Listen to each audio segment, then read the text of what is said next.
The Ultimate Trading Strategies Masterclass. So a little bit of information about myself. I'm a professional trader, author, speaker, and entrepreneur. I founded MultiTrader because I believed in create a community on where we can all learn how to trade, master trading, and then all grow our wealth together the right way, the realistic way. At MultiTrader, we specialize in helping you learn how to trade well and make a success from the financial market. We have shared the 4 main principles of successful trading to over 257,000 plus members since 2003. The 4 main principles are markets, methods, money, and mind. So at the end of this masterclass, you will know, trading in a nutshell, what, why, how, when. 2 ways you can make money trading, how to make money in a falling market, the best chart type and how it works, top trading markets, trends, times, levels, and outcomes, and the most important, 5 best trading strategies. So the moving averages, crossovers, and swing, RSI analysis, overbought, oversold, market environment, and bullish and bearish divergences, 24 candlestick charting formations revealed, range-bounded trading, 24 powerful breakout patterns explained, and so much more. So before we begin, I need you to know that I'm going to go through the basics very quickly. This is an ultimate masterclass so that from the ultimate beginner can actually understand up until the part where we start doing more intermediate to advanced tips. And the focus is around the 5 best trading strategies. So make sure you stick around because these are strategies I have briefly revealed, but not to the extent that I will be doing it today. It's the first time that I'm actually revealing these strategies. And best of all, I'm so happy that you're with us today to enjoy. Masterclass lesson 1. What is trading? Trading in a nutshell. Financial trading is buying or going long and selling or going short different markets to make bets for financial gain on short-term price moves. So you either buy or go long, where you anticipate that the price will move up, where you will bank a profit at a higher price and realize a gain. Or vice versa, you can sell or go short, where you expect the price of the market to drop, where you will buy back the derivative CFDs, whatever you're buying back at a low price and realize a gain. So that is trading. It is making a simple bet. But more importantly, financial trading is one big auction. There is demand, there is supply. When there is a lot of demand, there is buying. When there's a lot of supply, there is selling. And because human psychology will never change is the reason why financial trading inevitably will be the same. There will be trends, the markets will move up, will move down, and will move sideways, which means that when the markets trend, we have the perfect opportunity to follow the trends and profit at the same time. Masterclass lesson 2. There are 2 ways to make money trading. So the first way is to buy low and to sell high. So you buy a price at a low level, you wait for the market to move up, where you'll bank at a higher level for hopefully a profit. Or you will sell high or go short, where you anticipate that the market price will drop, where you will buy it back at a low price for a profit. I'm building this up to information that I've never revealed with all the trading strategies that you've been wanting to know so bad, with high intensive explanations on how the strategies work. Masterclass lesson 3. Make money in a falling market. What is short selling? Short selling is where you sell or go short an underlying market at a high price and then anticipate a drop in price, where you'll buy it back at a low price for a profit. And here is how it works. So we're going to use a South African company called BHP Billiton Group, or BHG for the ticker. and the share price was at 453 Rand and 49 cents. We expected the price to drop to 410 Rand. This is a trade we sent out to Premium Multi-Trader service. So with short selling, you bet down. I expect that the market price will drop. And because we've had a bit of a bear market lately, with the US entering into a recession with inflation rates of over 9.1%, which is the highest rate since 20 years ago, because we have interest rates that are increasing, there is a looming idea that the market is going to continue to drop and there is going to be a bear market from here.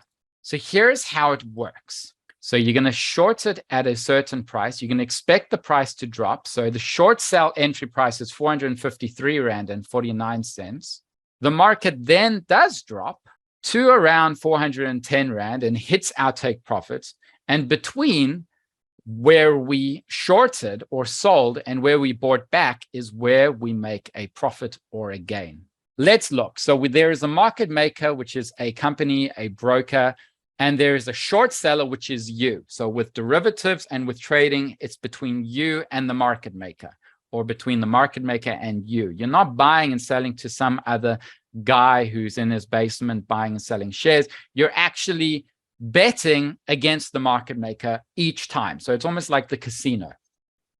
So you sell or go short 20 BHG CFDs at 45 Rand and 34 cents per CFD, and you are exposed to 9,069 Rand 0.80 cents. Just so you know, this is a South African currency. So you are exposed to 9,069 Rand and 80 cents when you buy 20 CFDs, where 45 Rand 0.34 cents per CFD will give you exposure to one BHP Billiton Group share. All right. So let me say that again. The share price is at 453 Rand and 49 cents. And the CFD is you will pay 45 Rand and 34 cents to be exposed to the share. And you're buying 20 CFDs, which means that you will gain exposure to 9,069 Rand and 80 cents worth of BHP Billiton shares. Then the share price drops. So you sold or went short at 453 Rand and 49 cents. The share price drops to 410 Rand. And that's where you buy back the 20 CFDs at 41 Rand per CFD this time. So it's less, which has a new exposure of 8,200 Rand. You return the 20 exposed shares to the broker or market maker, and you bank the difference of 869 Rand and 80 cents.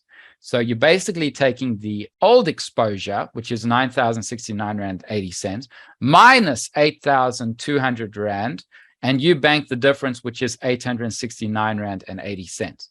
When you sell or go short at a high price, for example, BHP Billiton Group, you are borrowing shares from the broker. Then once you've borrowed the shares and the share price drops, then you've got to buy back the shares to make your position neutral. And because you're buying it back at a cheaper price, you are banking the difference, which will give you a profit. All right, so that's how short selling works.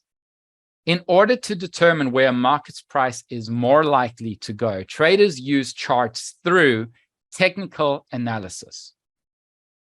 Masterclass lesson 4, the best trading chart to use. Let's start with how a basic line chart works and then head over to candlesticks. So here's a price chart, which is a line chart.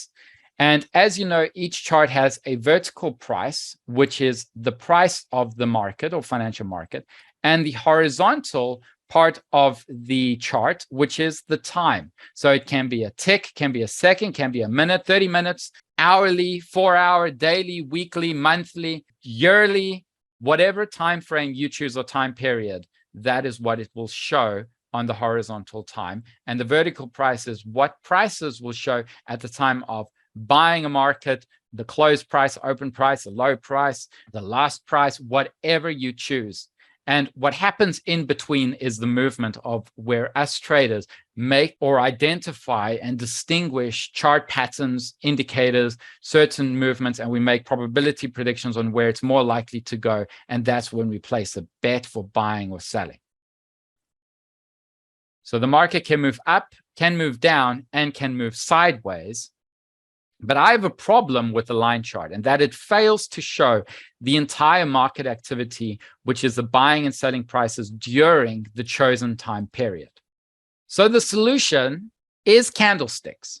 Each candlestick has an open, which is the first traded price for the time period, has a closing price, final traded price for the time period, has a high price, which is the highest traded price for the time period, a low price, which is the lowest trading price for the time period. It also has a body, which is a thick part between the open and close of the candle.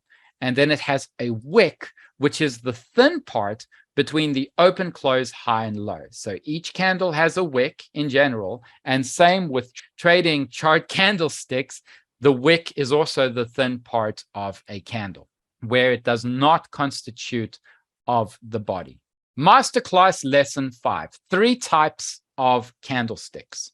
So you have the up candle, the down candle, and the doji. The up candle is basically where the open price, which is at the bottom of the candle, is lower than the closing price. And between the open and closing price is the body. There is also the wick between the open price and the low, and there is a wick between the closing price and the high. And what tells you that the market is moving up is the color. So because I choose green, some people choose blue, others choose white, others choose red. I don't know why, but anyway, I choose green because I think of, in the money, dollar. The up candle has a body, in my case, of green, which tells us that the market is moving up. Then we have the down candle, where the open price is higher than the closing price. The body is in between the open price and the closing price. And because I choose red, it means that it's a down candle where the candle closed at a low price and where it opened at. Then there is a wick, which is in between the open price and the high price, and between the closing price and the low price. And then finally, we have a doji. A doji is where the open price is equal to the closing price. There is no body. Then there are the candlestick patterns, which we will go through later. Masterclass lesson 6, top markets you can trade. So what markets can you trade? The first ones is that you can trade equities, which is also known as stocks or shares, and you can trade local and international shares. Then you can trade indices, which is, for example, the All-Share JSE Top 40 Index, the S&P 500, the DAX, the CAC, the ASX for Australia. Then we have currencies, which is Forex, where you can trade the euro, the dollar, the pound, the yen. You can trade major currencies, minor currencies, exotic currencies. You can also trade commodities, oil, gold, coffee, platinum. You can trade different cryptocurrencies as a financial market, Bitcoin, Dash, Litecoin. You can trade Bitcoin Cash. You can trade Ethereum. Masterclass lesson 7, 3 top market trends. So as we've mentioned before, there are 3 types of trend lines. There is an uptrend, which has a support line where a line is drawn from the low prices of the charts. It has a positive slope. There are higher low prices using both the body and the wicks of the candle. So a lot of people ask me, where do you put the trend line? Do you put it at the bottom of the wick, the open price of the candles in an uptrend? And to answer that, I always say both, because sometimes the wick is a bit of an anomaly, and you wouldn't be able to put the trend line because one little wick decided to trade all the way at the bottom, which interfered with it. So I always take the bulk of the movement between the open price of the candle and the wicks, and I choose the majority of where it's trading at to create some type of regression uptrend line. So in this case, we use higher low prices. And finally, it is connected with at least 3 low points. So the more price touches, the more valid it is.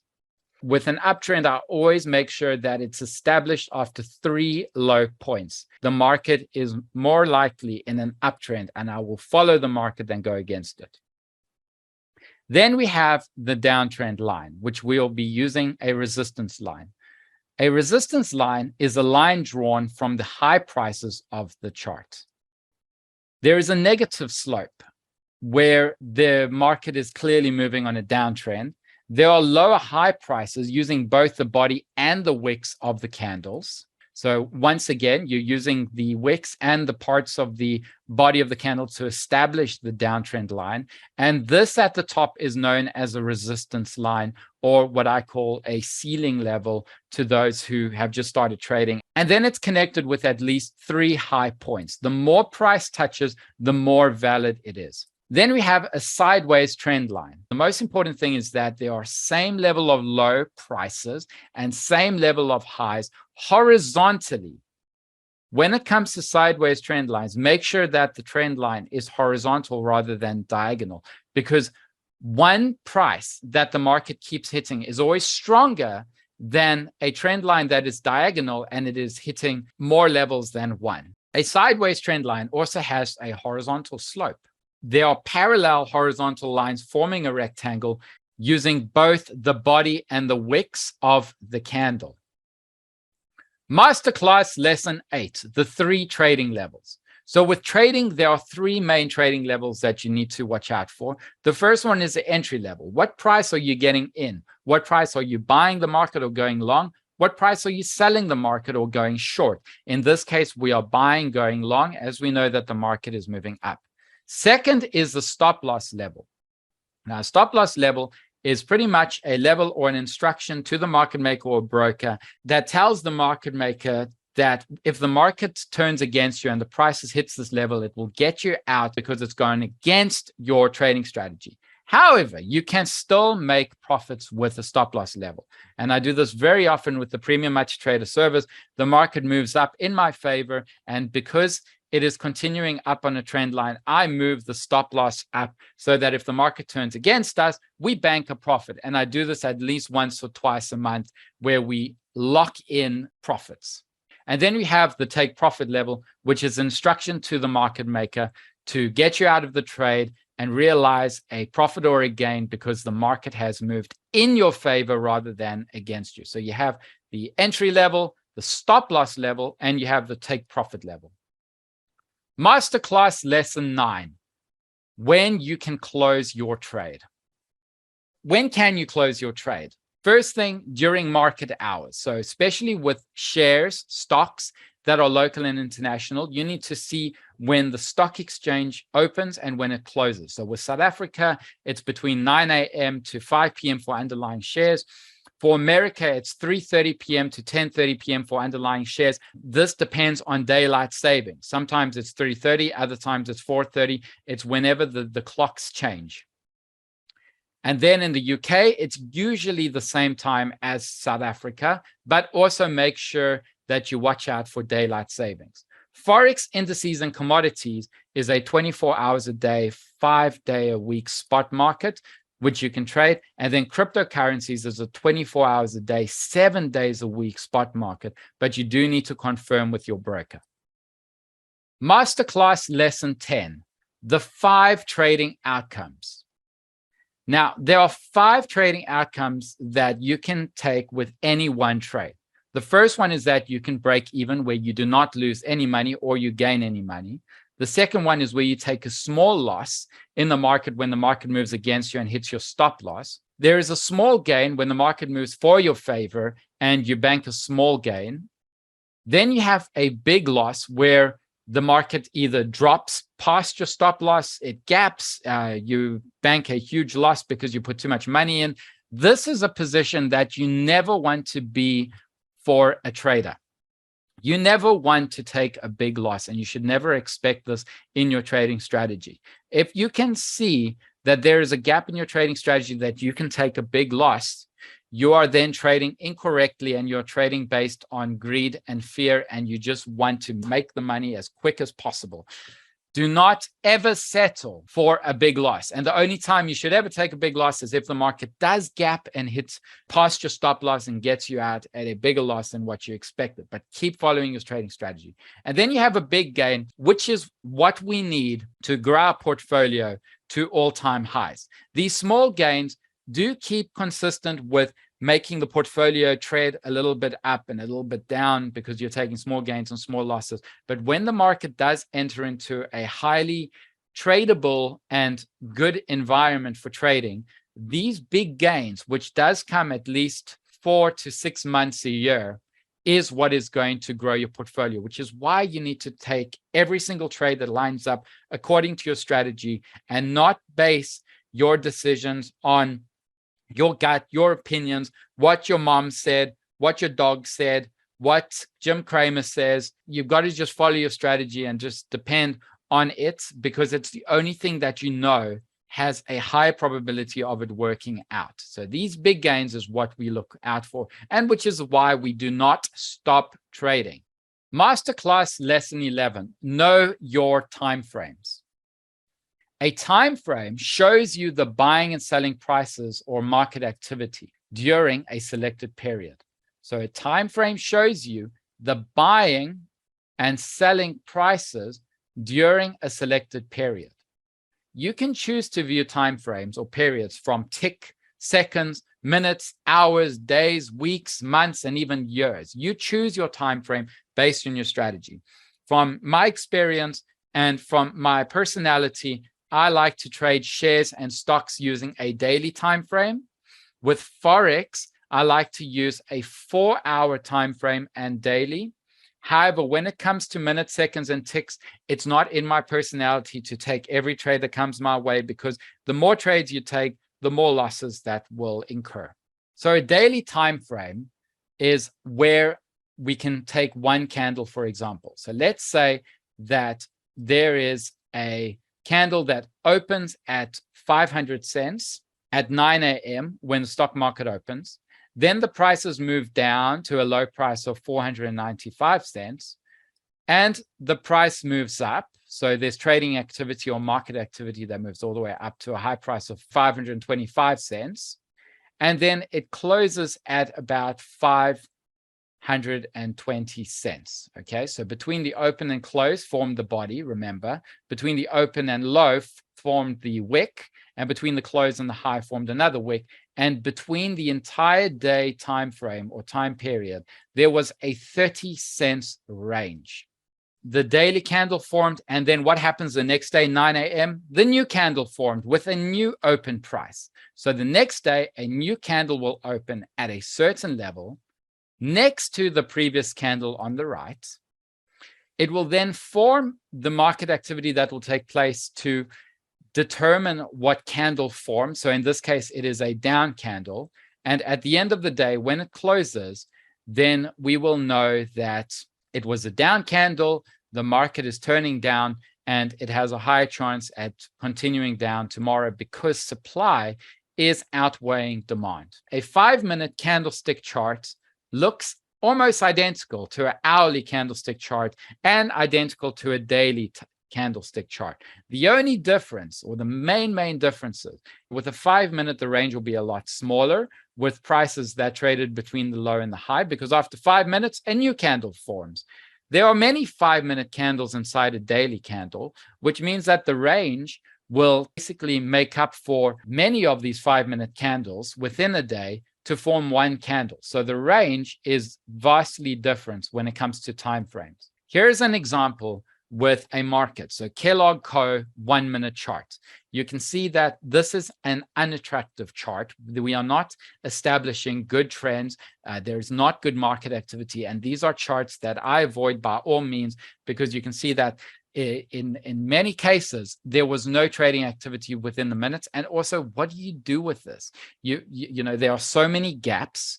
So a gap is basically where prices do not trade with between the low and the highs of the candles. There's gaps here. And you can easily, for example, the market's going up, you get in going long, and then the market comes down. Then the market goes up, you go long again, the market comes down. So it's very difficult to trade these low timeframes. I do know people that do trade these timeframes, and they are taking around 50 trades a day. I know some traders that are trading 500 trades a day. They break their keyboards. They throw their mouses across the room. They go crazy. So the question is, do you want to live like that? Probably not. You want to live a more stress-free life, risk-averse. And so these timeframes I avoid. 1 minute all the way up to 1 hour, I kind of avoid.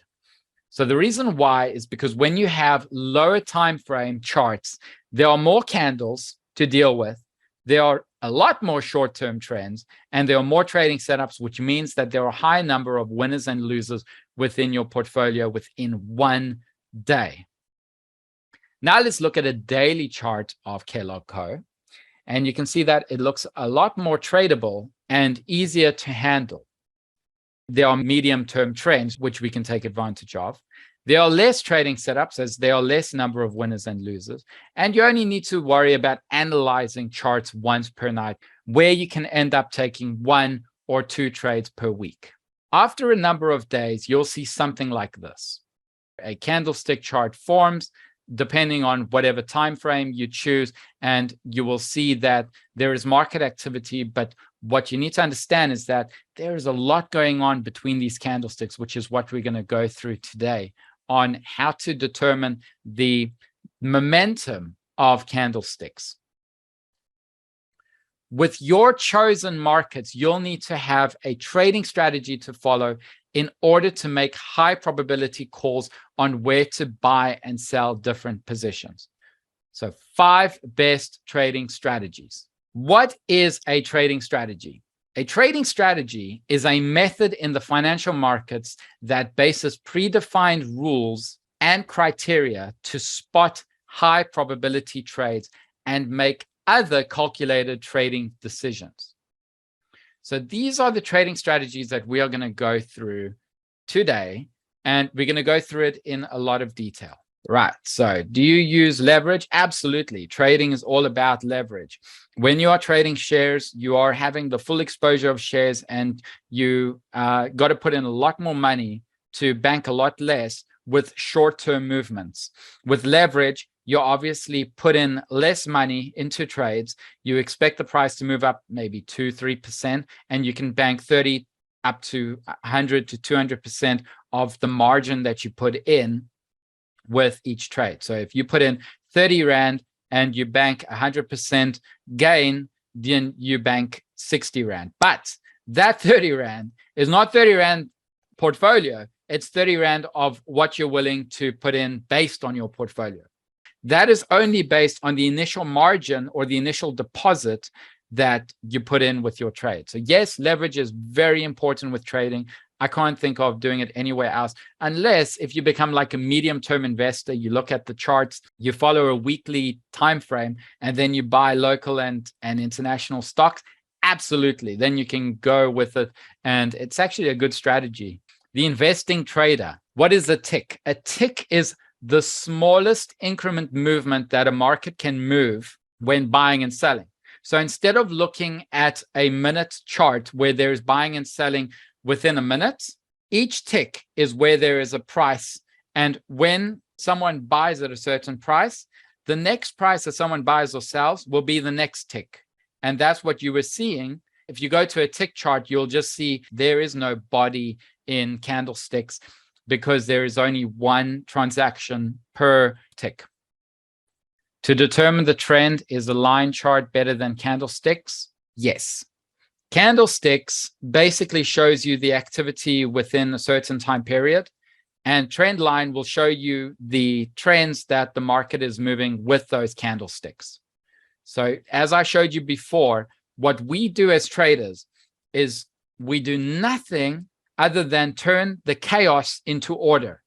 And we do that through confirmation bias, where we are basically putting our own imaginary trend lines and saying that the market's moving up and therefore I'm going to follow it. And I'm going to use this line with the candlesticks to determine the trend. However, A candlestick, depending on what candlestick has established, can give you an indication on whether the trend is changing.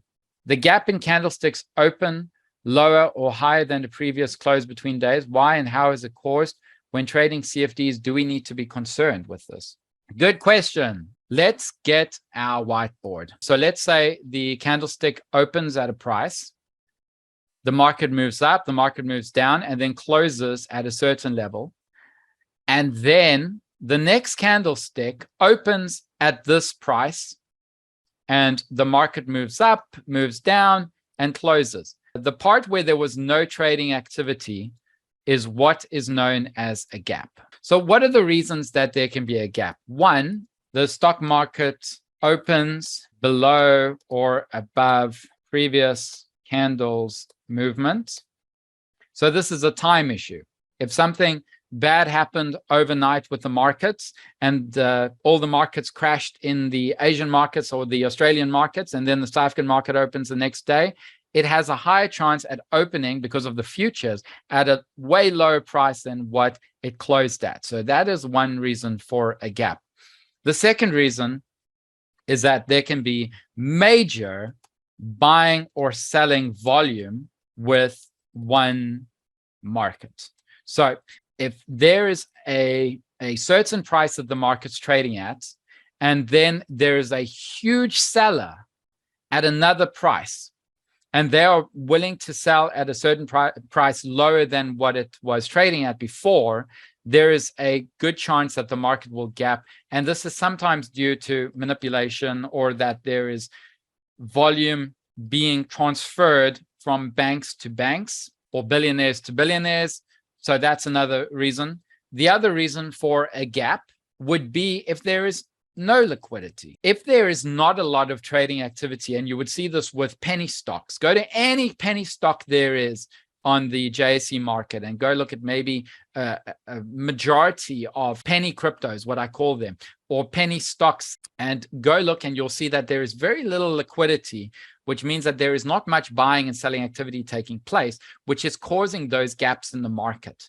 And you need a lot of liquidity and a lot of volume in order to make up for those gaps. All right. How do you establish the best trading strategy? There are many ways to do this, but the most important thing is to first determine what is your risk profile. How much are you willing to risk per trade? How much are you willing to risk overall with your portfolio over a certain amount of time? And then the second thing is your trading personality as to what do you want to see in front of your eyes? Do you want to follow a trending market? Or do you want to be the opposite and say, I only want to buy at the lowest price and then let the market reverse to turn up, or sell at the highest price and make sure that the market price is going to drop? Then you want to be a reversal trader. Do you want to be a continuation trader where you're following the trend? Do you want to be a range bound trader where you don't care about a trend, you just want to grab the lows and the highs within a sideways consolidation area? You need to go through these type of strategies. And what we're going to do now when we go through these 5 best trading strategies is that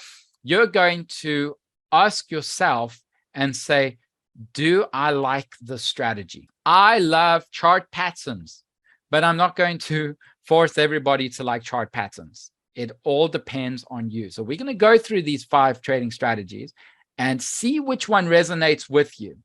And then when you have the trading strategy that resonates with you, keep at it. Patience. You need patience. You need passion. You need perseverance. You need persistence. And what else do you need? Pizza. I don't know.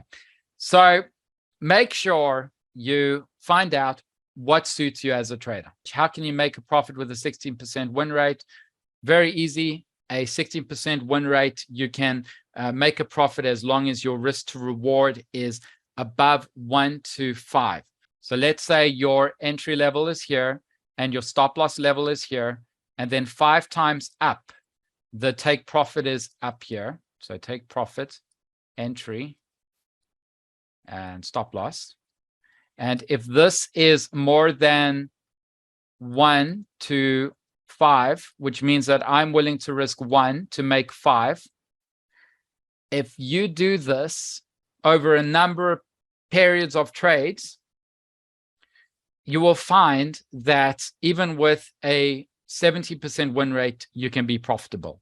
If you follow a risk to reward of 1 to 2, then you need your win rate to be over 40%. If you want a risk to reward of 1 to 1, then you need a win rate of over 50%. So that's generally how it works, and why the win rate is actually a myth. Whether you want an 80% win rate or 90% or 20%, you can make profit overall. But once again, it's down to your personality, because I personally don't want a 17% win rate. It's probably an ego issue that I have. And you can send in the chat and say, I agree, I don't want to lose over 50, 60% of the time. Right. What are the best trade times for the day, less volatility? This depends on the market. If you're trading shares, for example, the best times of trading in the day is probably an hour or 2 hours once it's established the chaos that's taken place, making up for the previous night's movements in other markets, the Asian markets, the Australian markets. So 2 hours after the market opens is probably the best time to start trading. And then basically it depends on the volatility of the market that you're trading, because some shares have different personalities to other shares. And for example, Forex, they generally move more or less the same type of range, except hours of when the stock market closes. So when the UK stock exchange closes, that is probably not the best time to trade the pound. You will see that there is a lot less activity taking place, regardless of the fact that the liquidity is so high and the volume is still high. You'll see that at night, the pound is not the best thing to trade. So it depends on the market. Cryptocurrencies, there are kids in the basements trading all the time. It's not really based on anything physical, and it's more based on future applications and future trends of what's going on in technology, AI, Web 3.0. So crypto, you can trade pretty much anytime and anywhere, but we're seeing a lot of volatility in crypto at the moment. We had a massive crypto winter. I've had friends that have lost $100 million just on one crypto. So it's scary of what's going on. I'm long at the moment with Ethereum, with the premium multi-trader service, quite happy to be long. But as you know, I do not risk a lot. I do not have a lot of greed with these type of trades. If I'm wrong, I'm wrong. If I'm right, I'm right. Do you trade synthetic indexes like volatility? I used to trade synthetic indexes like volatility, but then I realized that the trade numbers that would come out were so few that it did not make up for my trading journal and whether it works or not. So I would get a signal once every 4 to 6 months. And now I use those indexes to determine or to give an idea of where the markets are more likely to head in the future. And then with those indexes, I then go look at the markets that are in the basket, and I determine the trades that I'll be taking. How much leverage? Leverage depends on the market maker. It depends on your broker. Forex, there's sometimes trading leverage of 100 to 500 times, which means that what you put in, you get exposed to 100 to 500 times more. Whereas shares, you put in a little bit of money and you can be exposed to 6 times that amount or 10 times that amount. And then we have, for example, commodities, where the leverage is 20 to 50 times. But you need to hold over 100 contracts in order to be exposed to one of them. So it all depends on the markets, really. Percent win rate, yes, that is good. I hate losing. If you're only winning, you know that your losses are there to come. So sometimes when I'm in a winning streak of 7 to 10 winning trades in a row, there is that imbalance, though, of when you're winning, and you kind of want to lose to bring back the balance with your trading strategy. Because what if you take even 20 winning trades in a row, and then the next bunch of trades is like 20 losing trades in a row? That balance of having losing trades in your trading strategy that you follow makes it feel more realistic in what you're trying to build. To lose is to win. To fail is to succeed. The only time that you truly fail is when you quit and when you risk a lot of money. So don't be afraid of losing. Embrace your losses, because it means that you are on the right track. I hope that helps. I really hope that helps. Okay. Question and answer time's over. Let's get to the trading strategies. The 5 best trading strategies. So we're going to go through moving average, swing, crossovers, RSI analysis, price action, 24 candlesticks, range bounded trading, breakout, 24 breakout patterns. Masterclass lesson 12, moving average, swing, crossovers. So we're going to talk about the trading strategy now. So here's an example of how the moving averages crossovers work. What is a moving average? A moving average is a curving trend line which shows you average prices of a market over a specific period of time. We use moving averages to help identify the past, current, and potentially future trends. Wait a second, what did he just say? So let's go back and let's break it down very slowly. A moving average, so it's these squiggly lines, is a curving trend line, which shows you the average prices. So each point of these moving average shows you the average prices of a market. So it can be any market, stocks, indices, commodities, Forex, crypto, over a specific period of time. So this is a time frame that we chose, we'll say daily, and it basically makes up the average prices over a certain amount of days. We're going to use simple moving averages. And the reason is because I understand it better. If you overlay simple moving average and exponential moving average on a chart, you'll pretty much see they are quite similar. And so I'd rather use simple moving average because I want to understand what I'm doing. So let's use a 7 moving average as an example. So 7 moving average is basically where you take the closing prices of 7 prices and you divide it by the number of periods that you are looking at. So you would divide it by 7. So 7 prices, you know, if it's trading at 179, 180, 182, 184, whatever, you add up those prices over 7 and you divide it by 7 and it will give you a point on the moving average. And so the fast moving average, for example, a 7, will show it closer to the price than a slower moving average, such as 21 and such as a 200-day moving average. We use moving averages to help identify the past, the current, and potentially the future trends. The past is what we see occurred with the prices on a chart. The current is seeing where are we with the moving averages. So right now, the 7 is above the 21. The price is moving up. The price is above the 200-day moving average. So where is the market more likely to move? Future trend? Up. Swing crossovers. So here's the first trading strategy. I don't know what has happened over the last couple of years, but swing trading has been called something different than when I started. So in 2003 up until 2014, 15, swing trading was basically 2 moving averages or that have crossed and that you're going to constantly swing and buy a market and then sell a market and then buy and then sell and just swing your positions from long to short to long to short.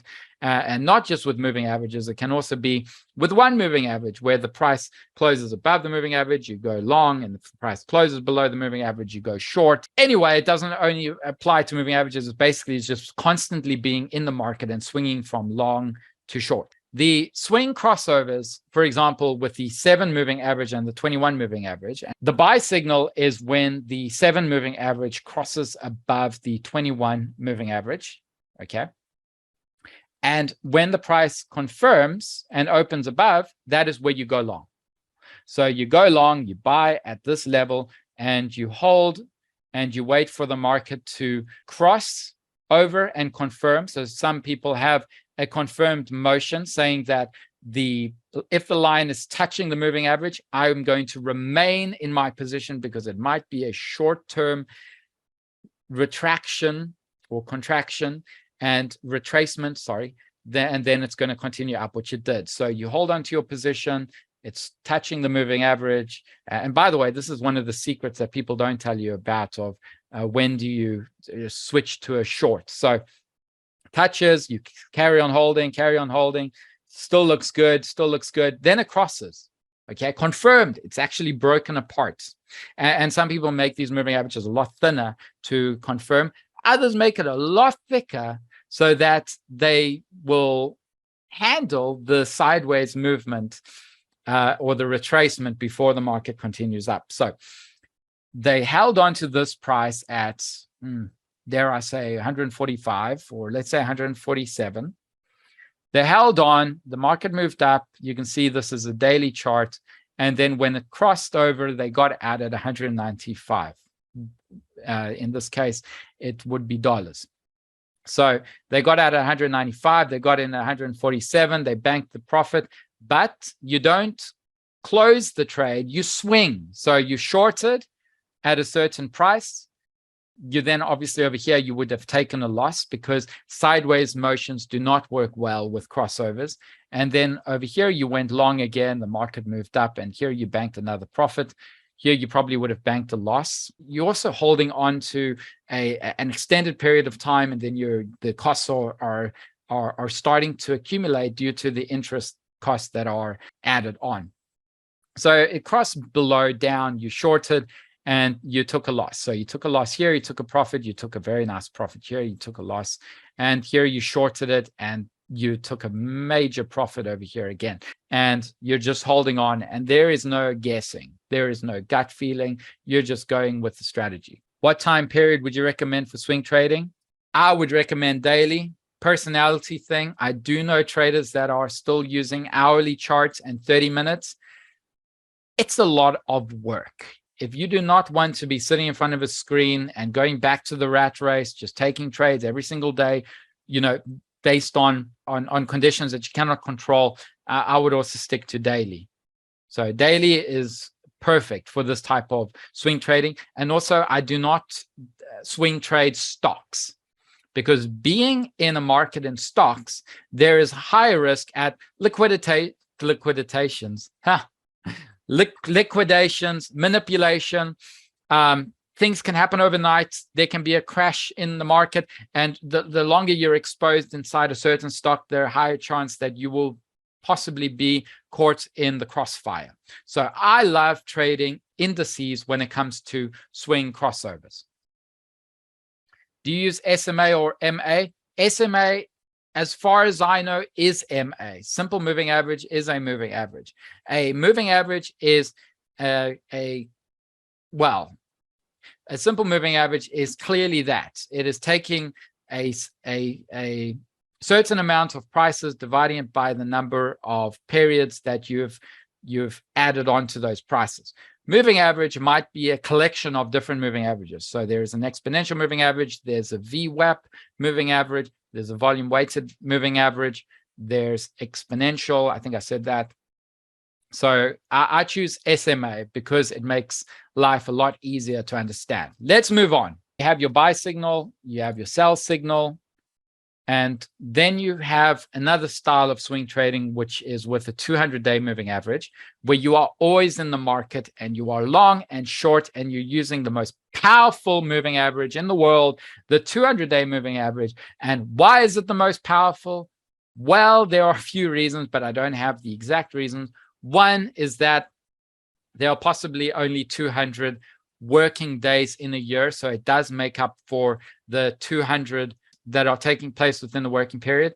Two, there is confirmation bias, that people have just depended on this 200-day moving average. When the price moves up and people see it above the 200-day moving average, the self-confirmation or confirmation bias is that many other traders and billionaires and institutions and market makers and banks are seeing the exact same thing and are acting accordingly. So the 200-day moving average is the most powerful moving average in the whole of technical analysis and trading. So with swing trading, the 200-day moving average, you're also always in the market, long and short. You're swinging in, you're swinging out. You get in, you go long, you're waiting for your criteria for the candlesticks to confirm, close below. You're holding it, you're holding it. Then it closes below, you get out, you swing short. Here, you would have thought you were making an absolute killing. The market was crashing good 10, 20%. And then it just recovered straight too. And then you were saying, I should have gotten out. I should have banked my profit. The market was really right there. But you got to follow the strategy. And when you follow the strategy and you're following the rules, that's when you celebrate. You don't celebrate when you take a premature profit without following the strategy. In fact, you're punishing yourself because trading is not a short-term thing. So don't worry about these little situations. I had it recently I sent out a Forex trade and it was just a few cents away from the take profit. And then it went and hit the stop loss. And I'm not worried. I've seen this a million times. It's part of the trading thing. As long as I didn't go against the strategy, I'm winning. Market closed up, you went long. And then there was this position where you got in, you went long, and you held it. And take a look at that. You would have made up for any loss that would have taken place over the whole year just because of this little trade where they followed the trend. And then here you would currently be going short. You don't know if the situation will form again, so you just continue to hold the market. You're always in the market when you're swinging and you're following using the 200-day moving average. Very nice strategy. Next we have is swing with the 50-day moving average. So if the 200-day moving average is too slow for you, you can use the 50-day moving average instead. But I warn you that there are going to be a lot more trades that you're going to be taking and a lot more disappointments when the market does start trading sideways. Also on Forex and indices for 200 SMA, yes, you do. You use the 200 SMA on pretty much any market and any stock, any cryptocurrency. What I can say is that sometimes certain stocks act differently with certain moving averages. So if you do decide to put a moving average onto a certain stock to follow, see which one fits that stock specifically. So 21 moving average I find is a really good moving average for stocks, and 7, because when 7 crosses above the 21, the trend is more likely moving up. When the 21 crosses below the 7, the trend is more likely to move down. Masterclass lesson 13, the relative strength index, or the RSI. So the RSI, the relative strength index, looks like this. It is used to measure the speed and change of price movements. It measures the strength of its trend direction up, down, and sideways on any market by monitoring the changes in its closing price. So what's important to note about the RSI, and we're now talking about the anatomy, is that it is a closed oscillator. And what I mean by a closed oscillator is that it has a limit between 0 and 100, and then stops right there. Right. So with the RSI between 70 and 100, we say that it is overbought. And overbought is basically where the market is at a certain price beyond high. The buyers are going to start fading out. So the market moves up. There's buying and the demand is increasing. And then when it gets to the point where there's been so much buying, it forms a little bubble. So it forms a little bubble. And at the overbought levels, we can expect the price to then start dropping and for the sellers to start kicking in, which will drop the price. Between 70 and 100 is overbought, where there is a lot of supply and a lot of buyers that have bought into the market. And now the sellers want to take over. Then you have the oversold level, which is between 30 and 0, where you have the market that has been selling and the price has been going down. And now at a certain level, the buyers are going to say, hold on, the market is now quite low and we're going to start buying the market to push it back up. So the overbought zone is where the X is above 70. And this gives a selling opportunity in a trending market that's moving up. And the oversold, which is the X is less than 30, is a buy opportunity for where the market has been coming down. All right. Notice I use the word trending market. Then we have the market environment, which is also very important. Now, the way I see it with RSI, not everyone sees it this way, but I like to use the 50 level of the RSI to determine whether the market is in a bullish momentum or in a bearish momentum. Between 50 and 100, when the RSI crosses above 50, it is in a bullish territory. This is where the buys are kicking in, okay? Then you have between 0 and 50, where I like to call it a bearish territory, where the sellers are still dominating the market and the price is more likely to continue down, or it is in a downtrend. In a trending momentum market, not sideways. Sideways, these indicators are null and void. I tell you that much. They do not work in sideways markets. It does not apply with a sideways trend ever. So the 50 mark is the neutral zone that you can determine where the price you wanted to break up for going into a bullish territory for the price to move up, or break below the 50 to enter into a bearish territory. So now let's talk about divergences, which is probably the most important element to RSI when trading a market. So the first thing, the two divergences that we're talking about is a bearish divergence and a bullish divergence. So the first one is, let's talk about a bearish divergence. A bearish divergence is where the price of the market is moving up and the RSI momentum is moving down. This tells you that the buying that is taking place within the price is not as strong and convincing, and therefore you can expect the price to drop. So this is what happens. The price moves up and the RSI drops.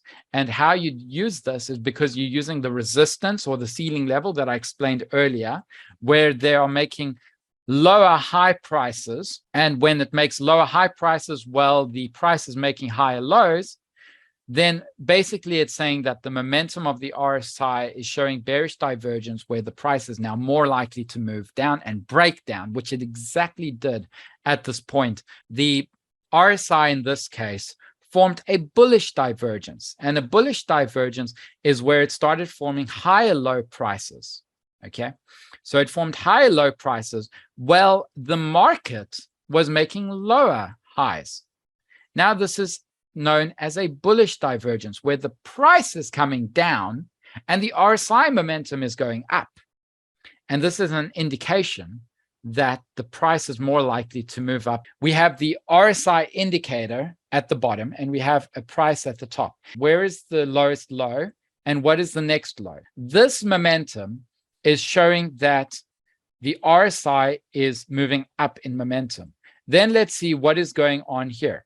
So at this point, there's a low price, and at this point, there is a higher low. So what you can say is that there is a confirmation divergence, that there is bullishness in the market. So when the price of the RSI is moving up and the price of the market is moving up, there is a high chance that the momentum will continue, which is exactly what it did and looks good. When the price broke above the 50 mark, the upward momentum continued.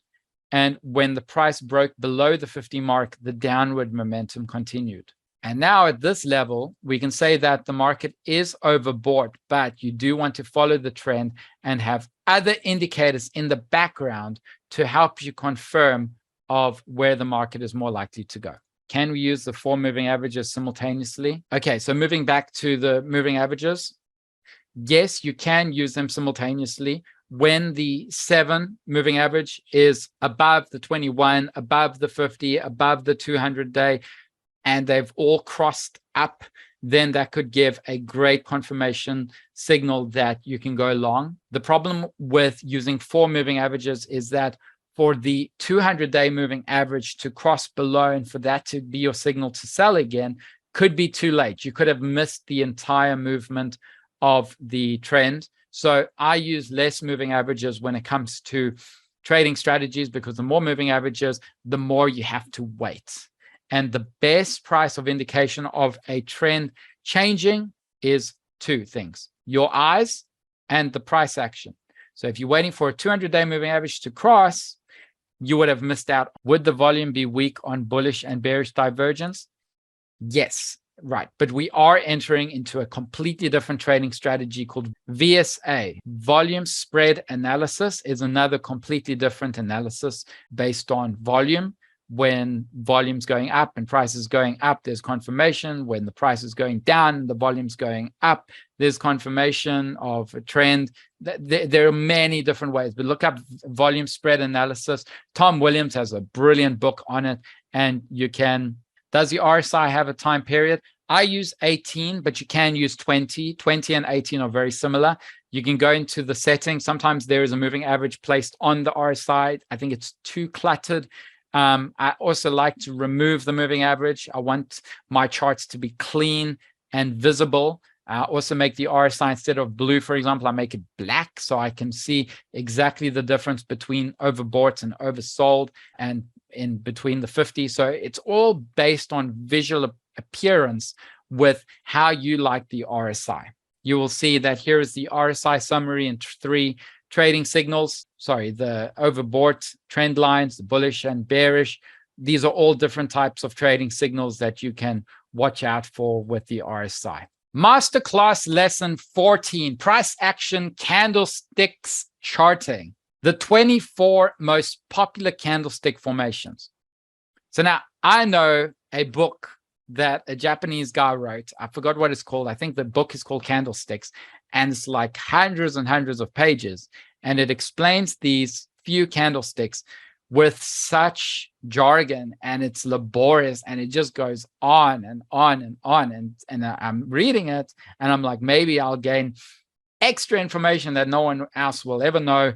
And nope, it's just explaining and going around in circles. So I want to explain to you the 24 most powerful candle chart patterns that I've ever seen in bullish versus bearish. I'm sure that will help. This is one of the reasons that you're here today, is to learn these candlesticks for once and for all. So let's look at the first candlestick pattern. Remember in the beginning when I explained the basics of candlesticks, there was a reason I did that, and that is so that I can now explain the formations of the candlesticks. The first one is bullish engulfing. The bullish engulfing is where the green candle engulfs or eats away the previous candle's movement. So in this case, there is a small down candle, and then it made this bullish engulfing candle, ate the small one, and basically is saying, nope, we're not going down, we are going up. That is a strong bullish candle. You then have the opposite, which is a bearish engulfing, where you have this big bearish engulfing candle eating the little up candle. Momentum is not going up. We are going down. We are taking over. The sellers are going to win. Let's go, guys. Down we go. So that's the difference between a bullish engulfing and a bearish engulfing. After this, you'll never forget these candle patterns the way I'm explaining. Then you have the bullish marubozu. Sounds Zulu. It's Japanese. So the bullish marubozu. And this is like an engulfing candle, but the difference is that there are no wicks.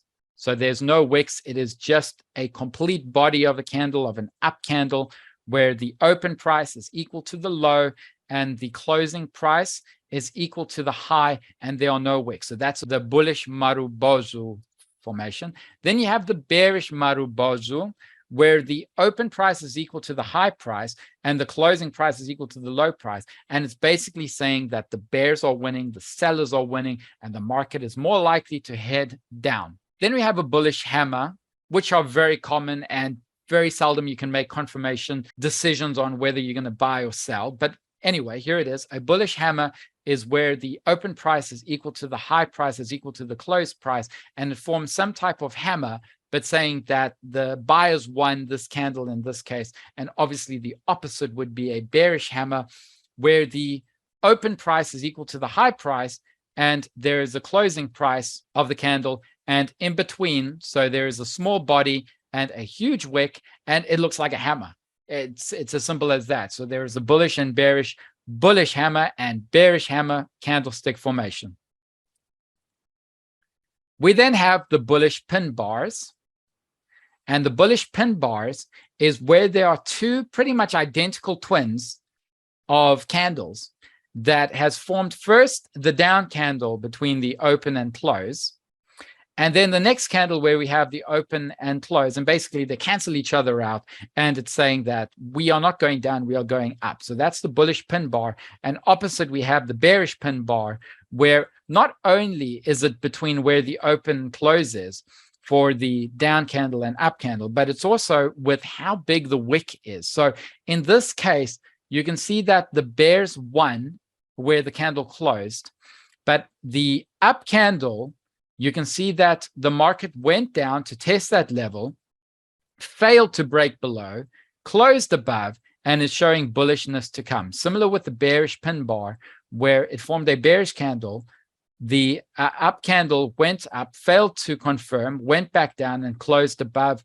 the close. So once again, these are not confirmation candles. These are just names of the candles that you can use. Bullish harami. So the bullish harami and the bearish harami. Harami, as far as I know, means pregnant. And the bullish harami is basically saying that there is a mother candle. There is a mother candle who's a down candle, and it has just given birth to a baby up candle.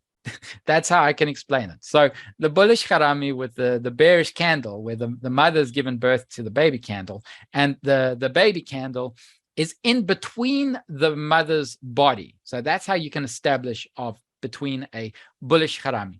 Then we have the bearish harami, where the mother is an up candle, and it is quite a large candle, and it's given birth to a baby down candle, which is it confirming that there's downside to come? Like I said, do not use individual candles for confirmation. Use other indicators, use momentum, use trend lines, and then take a look and say, all right, boom, there's a bearish harami. How is it looking in relation to other indicators?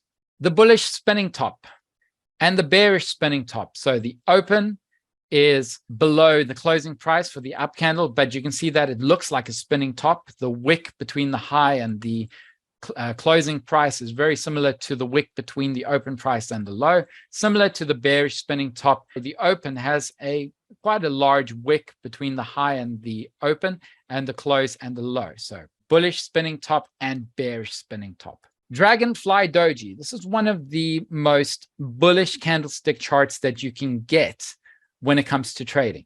And basically it's saying that the price opened at a certain level, then there was testing and supply where the sellers brought down the price to a certain low, and then it went right back up to the high where it opened, and it closed exactly where the high and the open is.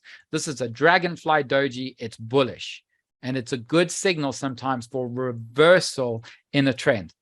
You then have the gravestone doji, which is the opposite, where the price opened at a level, the market moved up to a certain high, it went right back down, and it closed at the low, which is also where the open is, and it formed a gravestone doji, which can also indicate a reversal of a trend. So if the market's moving up and then you see a gravestone doji, watch out, because we can see a potential change in the trend in the markets. Then we have a hammer and we have a hanging man.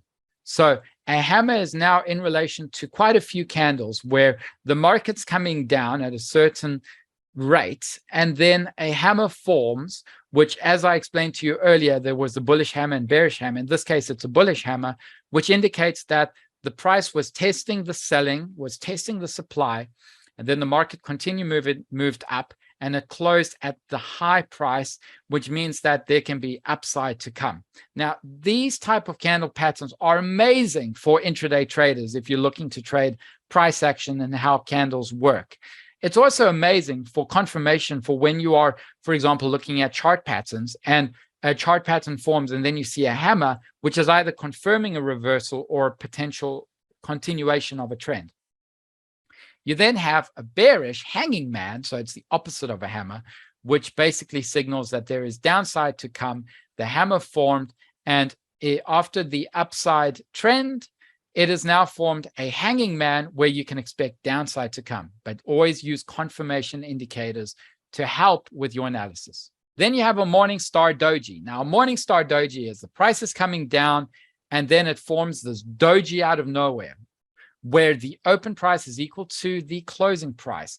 There was testing in the low, there was testing in the high, and this is quite a bullish candle where you can now expect the price to continue up. Similar to an evening doji star, which I find even stronger than a morning doji star, where you can see there is upward momentum, upward trend. It then forms this evening doji star where the open is equal to the close, and there is a form between the low and the high, which can indicate that there will be a reversal in the trend.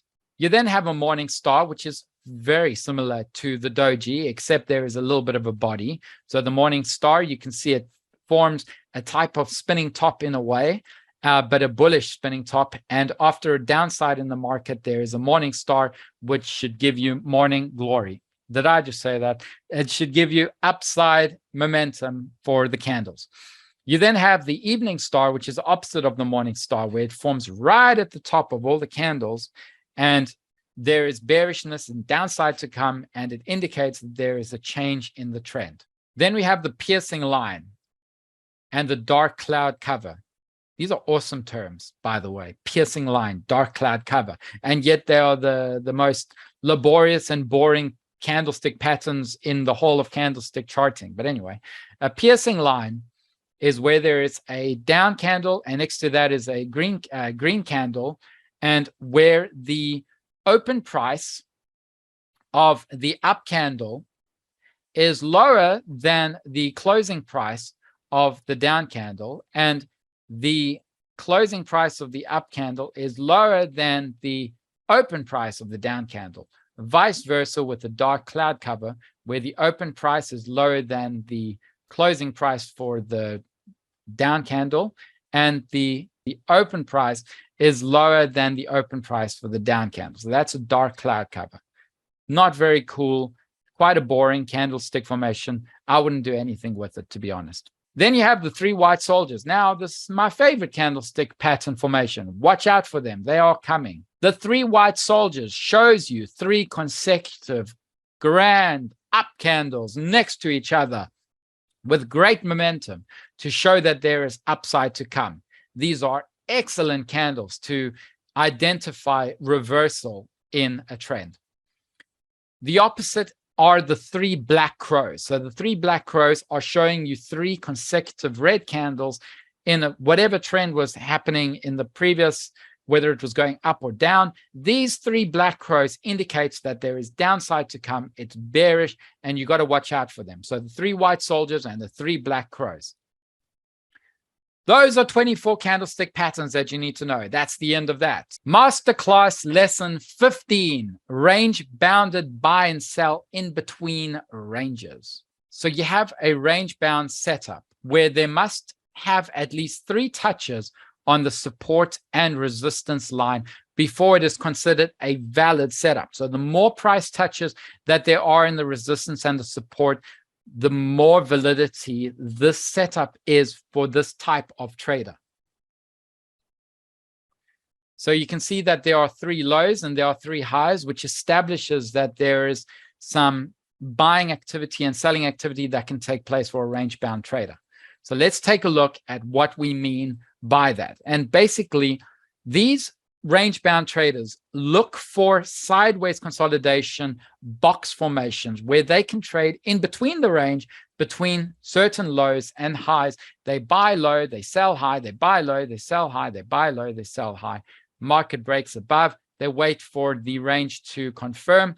And then once that happens with 3 touches, let's say those are 3 touches, they buy low, they sell high, they buy low, or in this case, they probably would have made a loss. They sold high, they bought low, they sold high. And this is how they do it. So here's an example with the Japanese index or the Nikkei 225.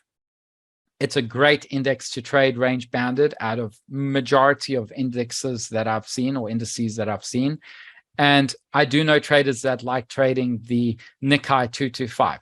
I'm not an expert in range-bounded trading, so I cannot tell you exactly the statistics and how it works. For me, it's very boring to wait for sideways motions and then just to trade the lows and the highs, because there's only so much that you can go up, and compared to with trend trading or breakout trading, where you can just follow the trends and you can just carry on letting your gains continue up.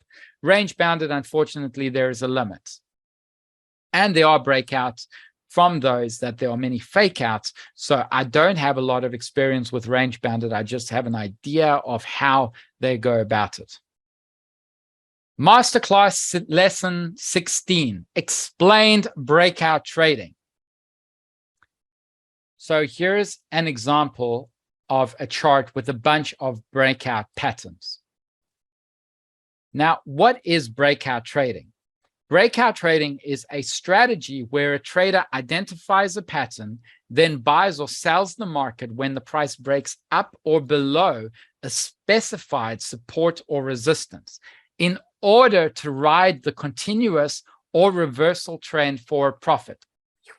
Let's go back. Let's say that again slowly with images. So breakout trading is a strategy where a trader identifies a pattern, can be any pattern, and then buys or sells the market when the price breaks up and out of that pattern or below a certain pattern at a specified or a chosen support or resistance level in order to ride the continuous trend or reversal trend for a profit. So let's do this in two ways. There are three steps with breakout trading. First is the wait. You wait for the pattern to form. The second is the break. You wait for the breakout with the market. And the third step is the trade. Once the price opens above the breakout level, just take the trade. JTTT, just take the trade. I'm going to put that on. I'm going to give it to you for free because most of you are not taking the trade. So just take the trade. Masterclass lesson 17, 3 steps to enter your breakout trade. Let's look at it with candlesticks. So step 1 is the wait. You wait for a chart pattern to form, in this case, a box formation. Step 2 is the break. Break is you wait for the breakout above the formation.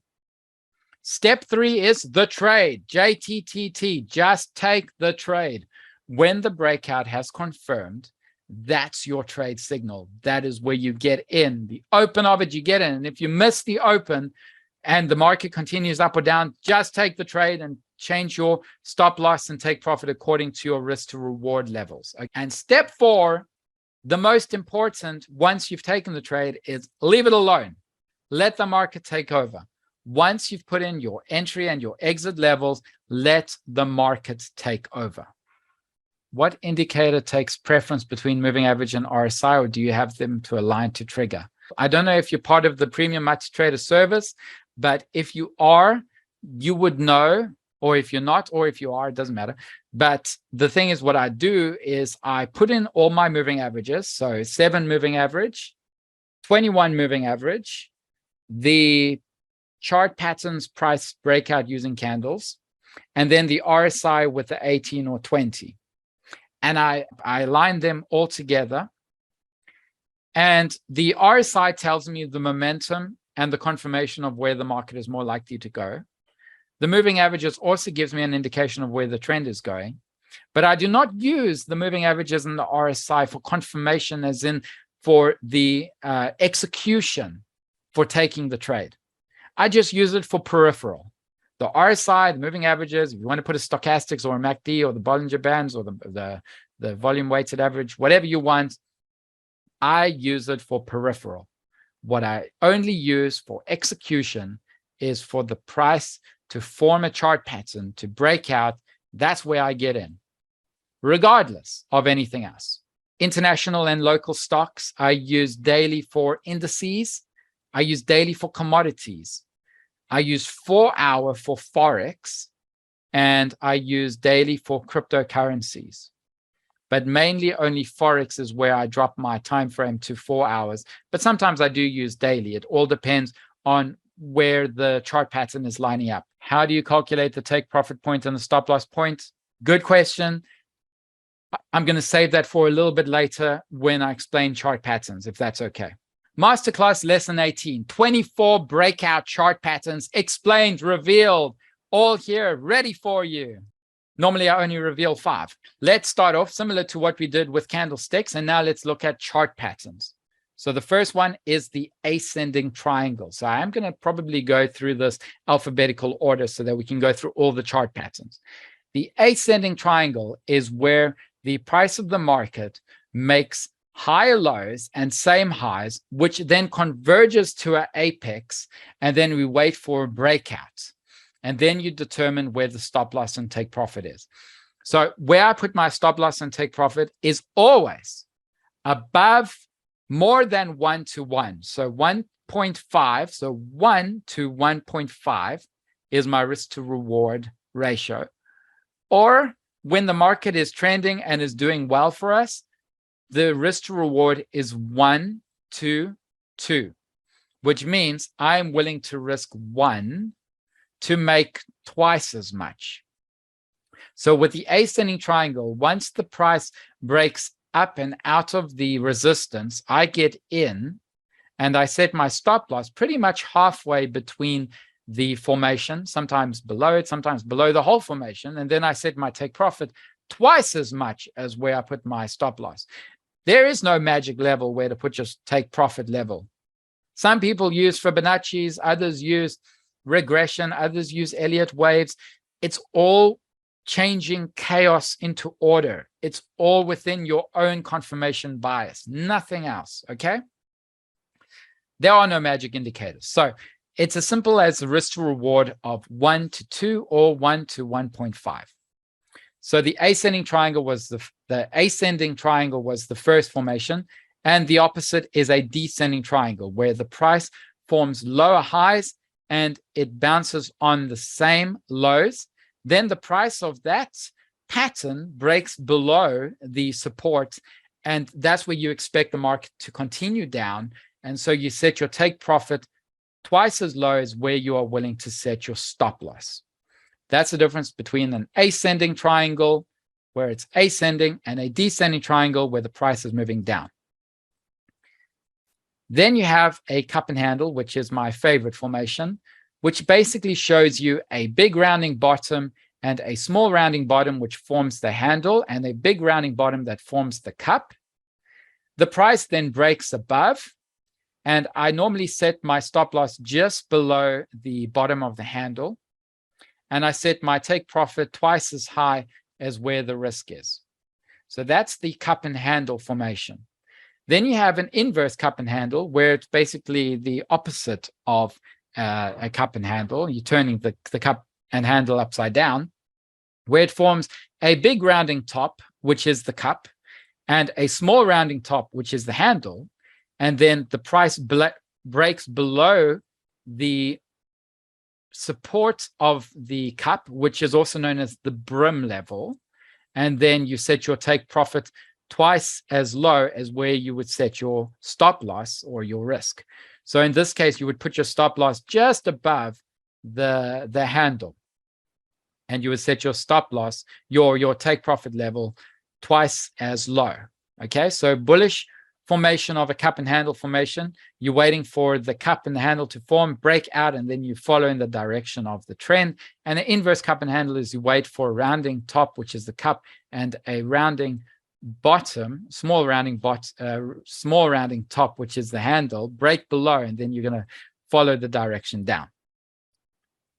Then we have the double bottom, which is also known as the W formation.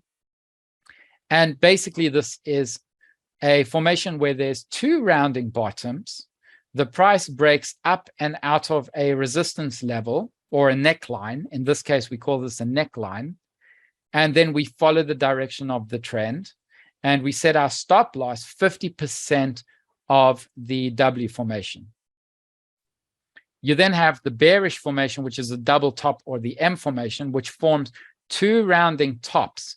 You wait for the price to break below the neckline, and then you will hold on to your trade as you expect the price to drop, and you will set your stop loss 50% in between the head of the top double top and the bottom of the double top. Then we have a falling flag. Now, a falling flag is where the market has been moving in an upward direction and it has a flagpole. Then the price moves in between a range, and that range forms what looks like a flag, not a pennant, not a triangle, but an actual little flag. And then we wait for the price to break up and out of the flag formation. We set the stop loss just below the bottom of the flag formation. So I like to give it some leeway. And then I set the take profit twice as high as compared to the where the stop loss is. So that's the falling flag. So the flagpole raises up, the price forms a falling flag, the price breaks above the falling flag, and then we ride it on up and take profits. The bearish is the rising flag. The rising flag is where there is a downward trend line. It then forms a rising flag with the price. We then wait for the breakout below the rising flag, and then we expect the price to continue down, as this is what you can think of as almost a small recovery within the bigger downtrend. So when there is a small recovery within the bigger downtrend, we expect the price to break below and continue down. And we, as always, we set our stop loss just above the formation so that we can give leeway in case the market does test these levels. So that's the difference between falling flag and a rising flag. We then have the falling pennant and the rising pennant. The falling pennant is very similar to the falling flag, okay? But the trend is moving up, and instead of forming a flag formation, it forms somewhat a wedge pattern, but it's also known as a pennant formation. Now, a pennant compared to a wedge is a lot shorter direction, shorter duration. When you think of a pennant, think of a short duration movement within an uptrend. So with a falling pennant, you expect the price to move down, and then once it reaches 3/4 of the apex, it will break above the falling pennant, and you expect the price to move up, okay? And then you can set your stop loss just below the bottom of the pennant, or give a little bit of leeway so that you can give the price to move around. Then you have the rising pennant, where you have a downtrend. The price then moves in a triangular formation up, and it forms a pennant formation, and then the price breaks below the rising pennant. Once that happens, you've got your levels. You've got your entry, which is immediately the open price of the candle that opened below the rising pennant. You have the stop loss, where you're putting leeway for if the price does decide to move up again. And then you've got the take profit, where the price will continue down and you will bank your profit. Then we have the falling wedge and the rising wedge. The falling wedge is a lot bigger than a pennant. So it looks like a pennant, it acts like a pennant, except there are a lot more candles. So a falling wedge is where the direction has been moving up in an uptrend. It then has a retracement of around 1 to 2 to 3 months of movement. Notice 1 to 2 to 3 months of movement within a wedge formation. The price then breaks up and out of the wedge formation, and you hold it because you expect the price to move up, and then you set your stop loss below the wedge formation to give it leeway. The rising wedge is the opposite of a falling wedge. It's when the price of the market has been coming down. You expect the price of the market to form a rising wedge.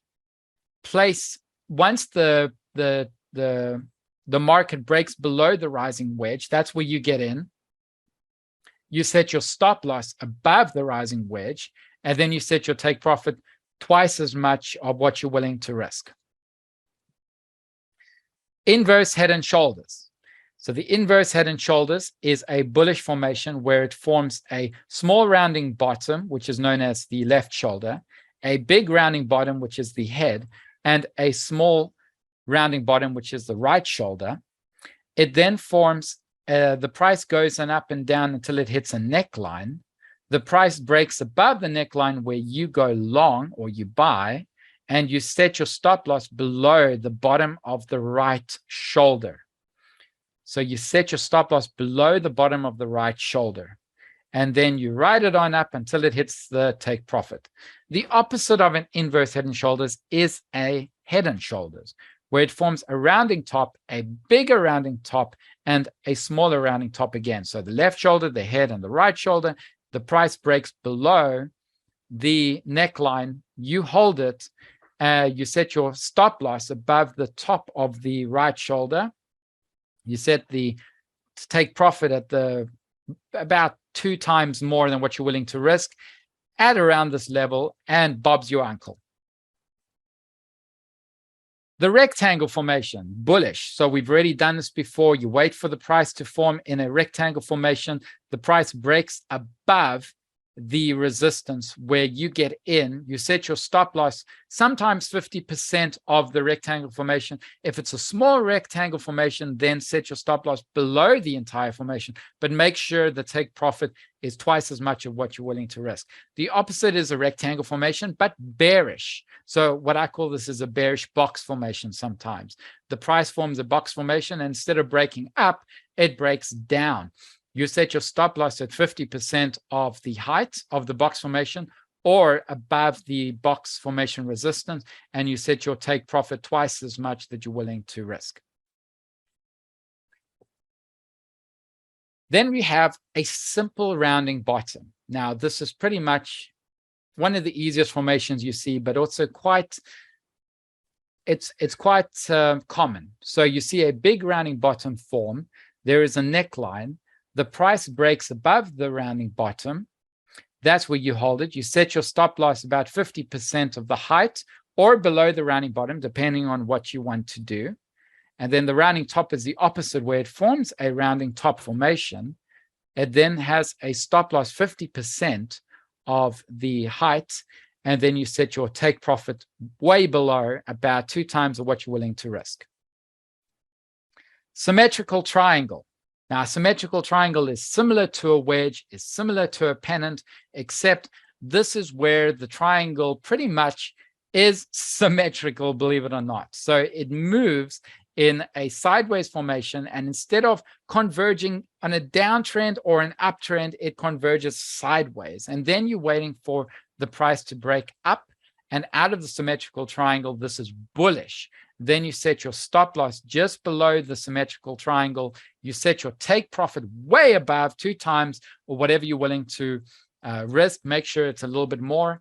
And the opposite we have is a symmetrical triangle bearish. And this is where the price is coming down. It forms a symmetrical triangle. It breaks below.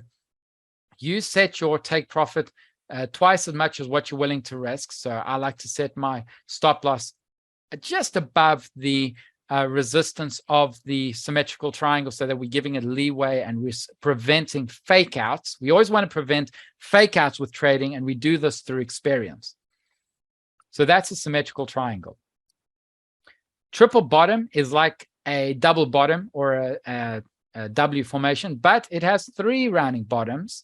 As you can see, it has a neckline, and you wait for the price to break above the neckline. You then hold on. You set your stop loss 50% of the height or below it, depending on what you want. The opposite is a triple top. A triple top, it looks like a head and shoulders formation, except the rounding top is at the same height as the head, is at the same height as the right shoulder. So the triple top looks like this. You wait for the price to break below. You set your stop loss 50% of the height, or you set the stop loss above the formation itself, and you make sure that the take profit is 2 times of what you're willing to risk. And I think we are coming to the end with the broadening bottom, or what I call a vuvuzela formation. If you've been with me since 2013, you would know exactly what I'm talking about. So broadening bottom is where the price broadens and forms a triangle formation, but broadens from the beginning of the formation to the end, and then it breaks out of the broadening formation. I like to set the stop loss below the entire broadening formation and the take profit 2 times higher.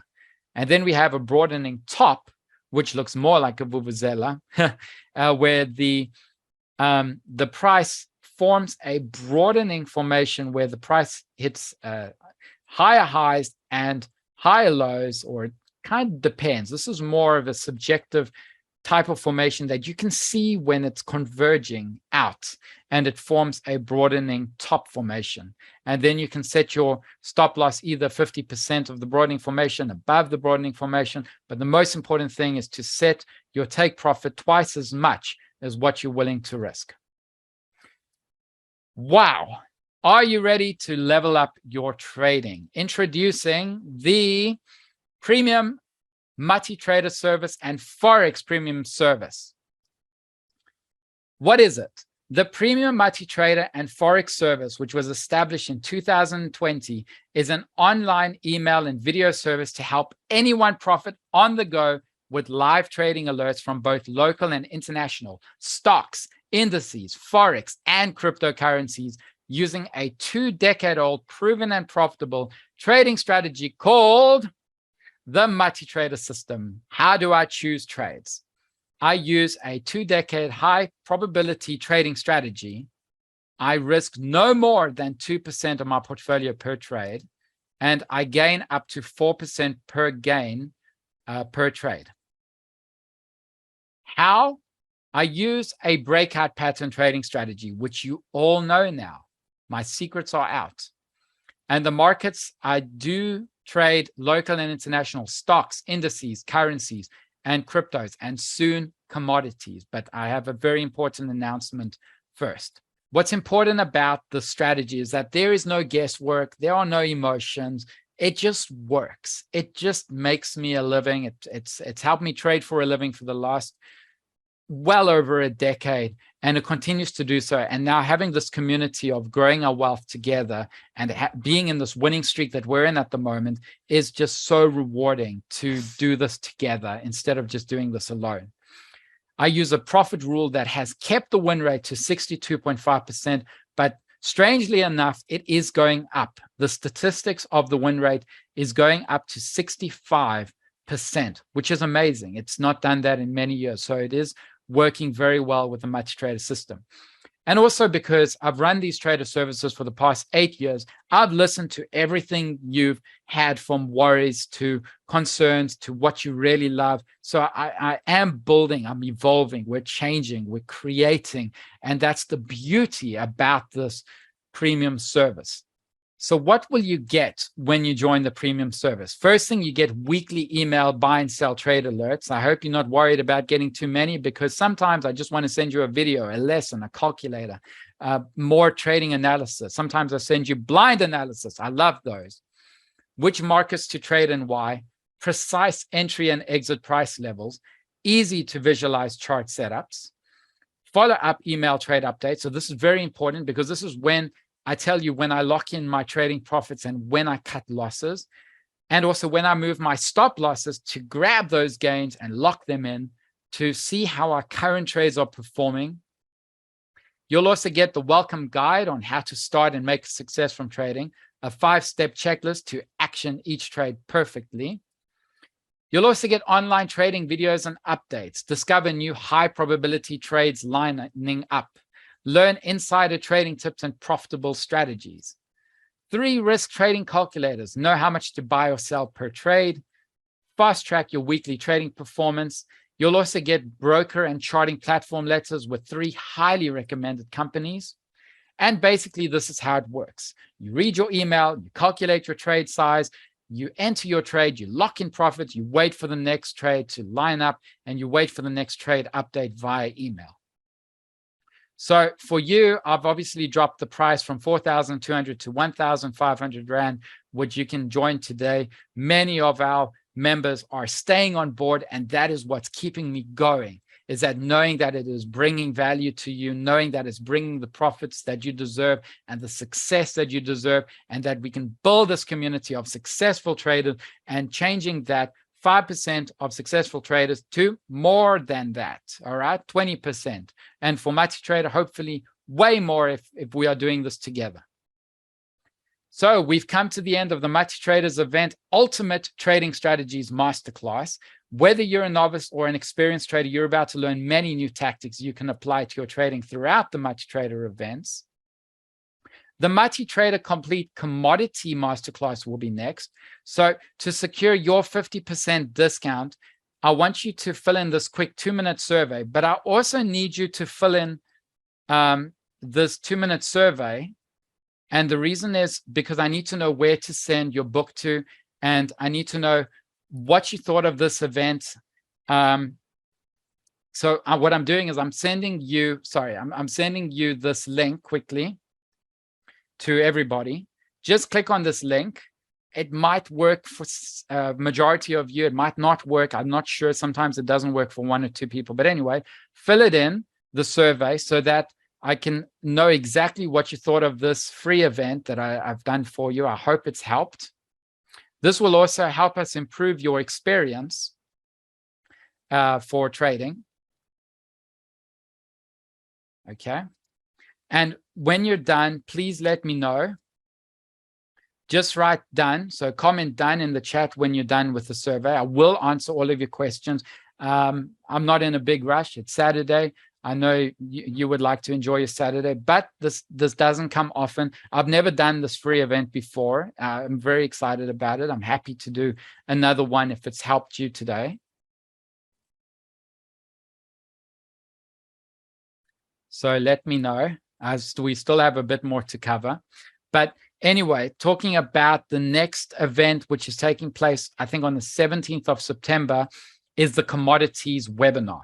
So I will be incorporating commodities into the premium service. And I think it's a great way to start trading commodities, the precious metals that you love. Now that crypto isn't doing as great, I think people are going to be moving more to commodities. They're going to be going back to gold. And I'm sure you're happy to hear that. Is that the safe haven, once again, could be gold. So what we're going to cover in this webinar is what is the commodity market, in the workings of international commodities, how to read commodities with ease, 7 best commodities to trade, 4 fundamentals that move the commodity market, how to buy and sell commodities, commodity fundamentals and news events to watch out for, how to trade commodities, CFDs, and spread trading, essential commodity risk calculator, 8 profitable trading strategies for commodities. So we're going to apply those strategies to the commodities. But then I thought about something else, and something I want to do is that I'm going to, right in front of you, make 7 full predictions on where I expect these commodities to go. And I think it will help if we look at where is gold going, where is oil gold, or where's oil going, where are the precious metals going. I want to do prediction analysis. So what I'm going to do, because this link is only special to you today, and it is not going to be the 900 and something rand that I normally charge. I just want you to just go to this link, sign up for your discount. It is really low. It's less than what you spend at McDonald's, probably. It's going to be an amazing webinar. We're going to talk about a lot of things regarding commodities. I'm incorporating it highly into the Premium Multi-Trader because we need to evolve. I thought, if I have to be honest, that cryptocurrencies were going to be huge for trading. And now looking at this crypto winter, seeing Luna crash 99%, seeing Bitcoin crash 30-40%, there isn't that security that I have as much as what I thought, because the blockchain is amazing technology. It is the future. Soon you're going to be holding your own NFTs. You're going to be running your business through NFTs, non-fungible tokens. Blockchain technology is going to be doing voting. It's going to help with medical. It's going to keep your records. Everything is blockchain. So I'm not going against it. I'm not one of those guys that are saying it's never going to work. But I am saying that at this stage, cryptocurrencies is a little bit more volatile and dangerous to trade. Because if I send out a trade on Litecoin and then next thing it's crashed 99%, my hands are tied. So all I can do now is protect you and to say I'd rather send more trades on commodities than cryptocurrencies. Does that make sense? This price, I've literally only dropped it for you, so I hope it works. I'm sure you really want to know where is gold and oil going. And the thing is, it's going to be my opinion based on experience on how I do chart analysis. And if I'm wrong, I will tell you that things have changed. But commodities, I've had a pretty good knack on with predicting. And oil, when the thing is, when you're predicting, where gold is going, You're basically predicting where world markets are going, where inflation is going, where gold stocks are going. Same with oil. Now, oil is difficult because it is complicated. It is linked to every single business in this world. So yes, so book your ticket to the commodities event and make sure you sign up to the premium multi-trader if you haven't done so. What I will do is when you sign up to Premium Multi-Trader, because it's top of mind, I will send you the last month worth of trades and updates and communication so that you can catch up exactly to where you need to be. Instead of just getting some random trade on Monday, you will be having all of the trades and updates for the last month. I'm talking about July, from July all the way through to August, so that you can see exactly what we're doing with the portfolio. And I've got it top of mind. I've got it written down. I use my sticky notes. Here's the event that you can book through. Remember, I'll be sending you the videos and the slideshows and the calculators and the book. Remember the chart patterns book. You probably have it by now, but it's very good to have. Print it out. You now know how it works. There's so much talking lately on hyperinflation. Is it to be concerned? Inflation, unfortunately, leads to the first thing is that prices are going to go sky high. So people are not going to be spending as much. And what they're going to be doing is they're going to be putting their money and depositing it into the bank when interest rate starts going up to curb inflation. When this happens, people are going to be getting out of shares, out of commodities, out of safe havens. They're going to be going straight back into the bank. And then the markets are going to crash. Simple. So inflation does not have a good effect on markets. But then it gets to the point where the crash invites more buyers when the prices have dropped to such an extent and the PE ratios have dropped to equilibrium levels again, which is basically how a bubble works. And then that buying sensation that takes place, which I absolutely look forward to, goes to the point where you make up for all of the losses during the downward periods. I hope that helps. Goodbye, goodbye, and goodbyes.